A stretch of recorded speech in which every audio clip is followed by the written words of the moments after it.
Dahil hindi pa nga kami pwedeng mag-check-in dahil napaaga ang dating namin dito sa aming accommodation, ay lalabas na muna kami para kumain ng aming lunch. Dim sum nga pala ang napagkasundo ang kainin namin para sa tanghalian. 2 taxi nga pala kami dahil hindi naman kami kakasya sa iisang sasakyan lamang. Sila daddy nga pala ay dumaan muna sa may-ari ng Airbnb na kinuha namin para iwanan muna yung mga gamit namin. Dahil nga napaaga kami sa oras ng check-in namin ay wala kaming maaaring paglagyan ng aming gamit. Sobrang hirap naman kung dadalhin pa namin yun sa lugar kung saan kami kakain. At tingnan nyo naman kung gaano karami ang taong naghihintay at pumipila dito sa dim sum place na ito. Balita ko nga ay napakasarap ng mga pagkain dito kaya nandito muna kami sa gilid, nakaupo at naghihintay sa aming turn.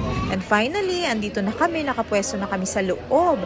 At talaga namang siksikan talaga, pero tingnan nyo naman ang pagkain. Talaga namang napakasarap. Marami pa nga silang in-order dyan, marami kaming nakain. Hindi ko na nga lang na-videohan at hindi na kaya ng power ko. Gutom na ako, kaya itinago ko na ang cellphone ko.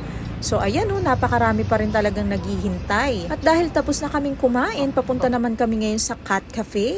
Ayan, maglalaro naman kami ng mga pusang cute. Si Mama, si Yuna, tsaka yung hipag ko at tsaka si Mika, sumakay na sila ng car. Kami naman ay maglalakad lamang kasi malapit lang naman daw yung dito. Kaya lang, may kainitan pala dito sa Malaysia, hindi katulad sa Pinas. Charot! Mainit din dito. So ayan, ipapakita ko sa inyo ang itsura dito sa Johor Bahru, Malaysia. Tingnan natin ang kaibahan ng istruktura sa bansang ito at sa bansang Pilipinas. At ayan na nga, sobrang uminit na kaya pinahiram na ako ng asawa ko nitong kanyang cup. At finally, andito na kami sa Cat Cafe.